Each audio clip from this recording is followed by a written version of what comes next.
Bienvenidos a Coffee Break Spanish. Welcome to the Coffee Break Spanish show. Yo soy Mark. Y yo soy Anabel. And in this brand new series from Coffee Break Spanish, we are going to be helping you take your Spanish to the next level with our weekly episodes. Wow, sounds great, ¿no? ¿Qué tal te va?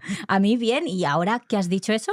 I'm very excited. Yo con muchas ganas de empezar este nuevo proyecto. Bueno, pues sí. The good thing is that maybe you are like listening to the podcast. In that case, remember to subscribe to our podcast in wherever you listen to it. Or maybe it's the video. In that case, also remember to subscribe to our YouTube channel. Absolutely. So we've got a video version of this podcast and an audio version so that you can learn wherever and whenever the notion takes you. Anabel, ¿qué vamos a hacer hoy?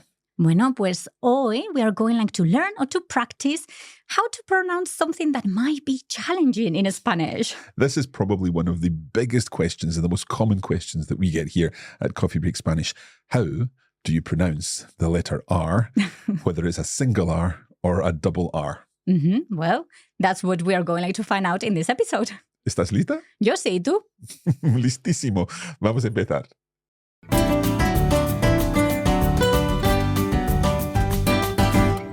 So, Anabel, tell us first of all about the single R. Okay, so let's learn how to pronounce that single R.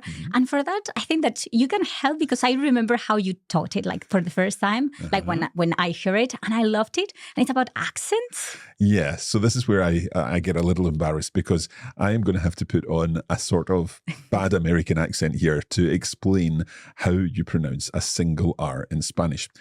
And if you think of the word bottle, but think of how that would be said in New York. And again, apologies. This is not to embarrass anyone, just me. It's only me that's going to get embarrassed here. But if you say bottle, that t sound in there that you're saying bottle is kind of like a flick with your tongue. Yeah. That's a Spanish R. Yes, that is, yeah. But in case you're not good with accents like me, don't worry because we are also going to tell you where to put that tongue. We need to take the tip of the tongue and just run it up the teeth. Yeah. And with the D or T, what we do is just kind of touch it and that's it. But with the R, we are going to caress it gently. So it's going to be like... I kind of flick...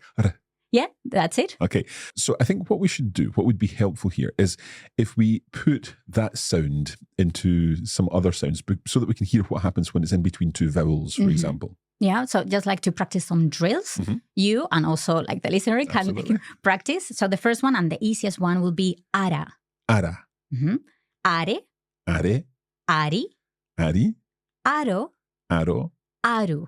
Aru. And then we can change the vowels. Yeah. So it will be era. Era. Ere. Ere. Eri. Eri. Ero. Ero. Eru. Eru. And so on. So each time we're hearing that very soft and if you again think back to barrel, it's that same sound that we use there. Not a bottle, the way I would say bottle in my Scottish English, but barrel in a kind of American accent. Again, not wanting to offend in any way. Okay, that's the sound, but we hear this sound in many words. Let's look at some Spanish words that have this single R sound in it. Okay, so for example, one that is very useful is caro. Caro. So caro means dear or expensive. Caro. Era. Era. So that's from the verb ser. It was. Eso es. Giro. Giro. There's a turn. Yeah, I turn from girar. Yeah.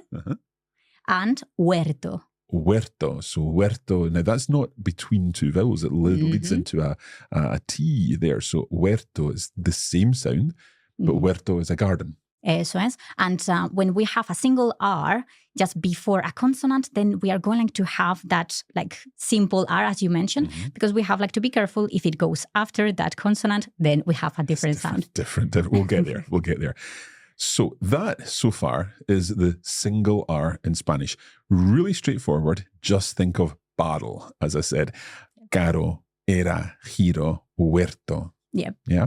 Perfecto. Now, what about the double R? Okay, so for that one, the first thing that we need to know is where to put the tongue. And we know.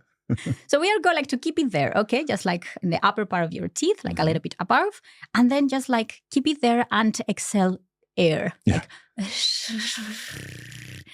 And with time, with practice, if it helps you, try to say like PR, like prrr, Mhm. or brr. Mhm. That might help you to pronounce like that double R. Okay, now I know that as a Scot, Yeah.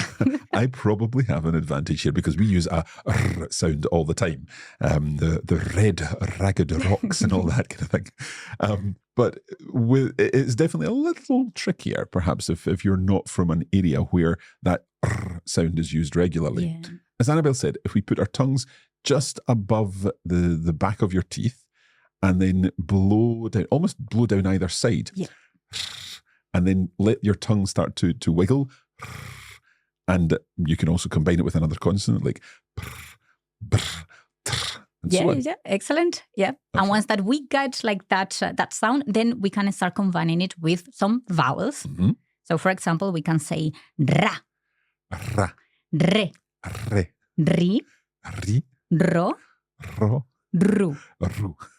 And this is kind of like easier. I don't want to say easy, but it's easier because we start with that r sound. Mhm. Once that we master that, then we have arra, Ra, r, R. Oh, that wasn't a very good one. R, excellent, irri, iri, orro, orro, urru.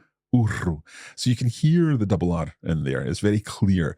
And what I think we then need to see is how that would then sound in some words. Mhm. So for that, I just chose like a one, like it was a little bit tricky. That is Okay. carretera.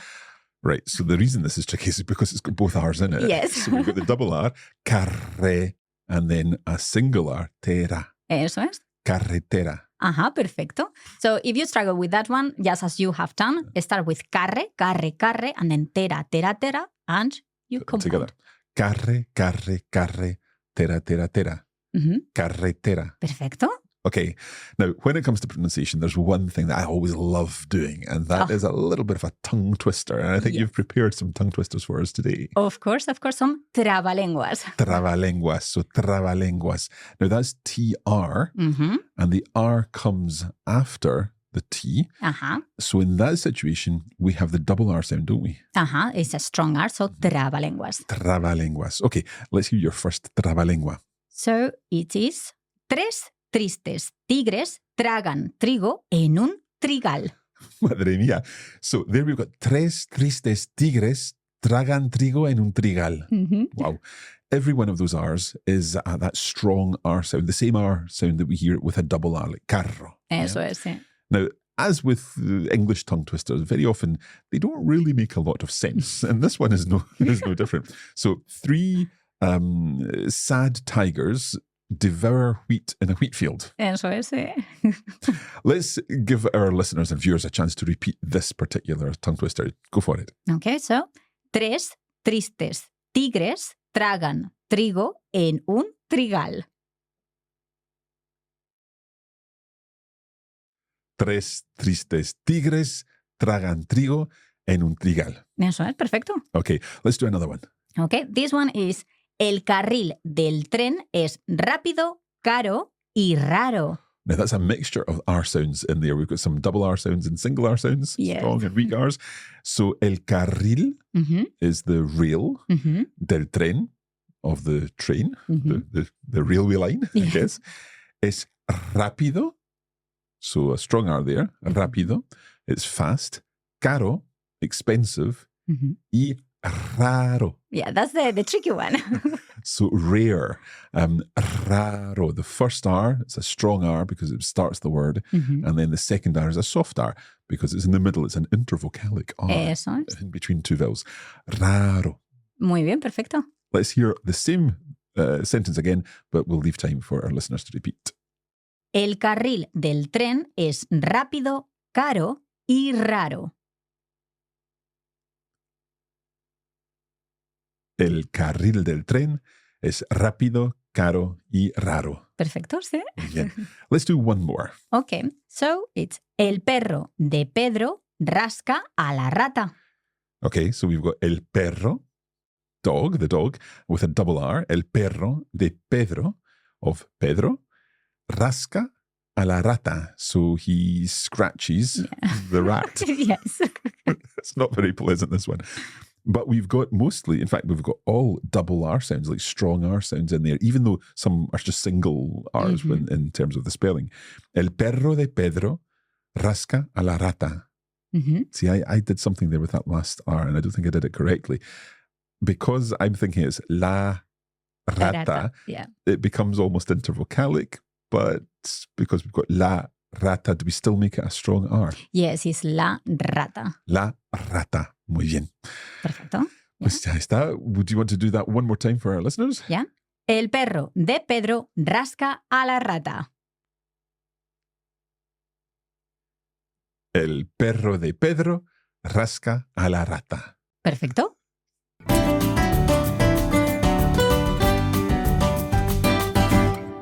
We hope that you have enjoyed this lesson of Coffee Break Spanish. If you'd like to see a written version of all of the content of this lesson, then you can check out our blog article. We've put together a blog article explaining how to pronounce single R's and double R's, and also how they work in different situations at the beginning of words and so on. And you can find that article at the link in the description of this podcast episode. And if you would like more help with your Spanish, like getting regular free emails, lessons, then visit coffeebreaklanguages.com/Spanish. And you can look out for the next mini lesson in your inbox very soon if you subscribe to that option. Ay. Muchas gracias, Anabel. Gracias a ti y a vosotros. Sí, y estaremos de vuelta muy pronto con otro episodio de Coffee Break Spanish.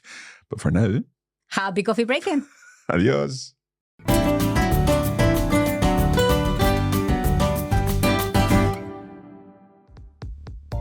You have been listening to a Coffee Break Languages production for the Radiolingua Network.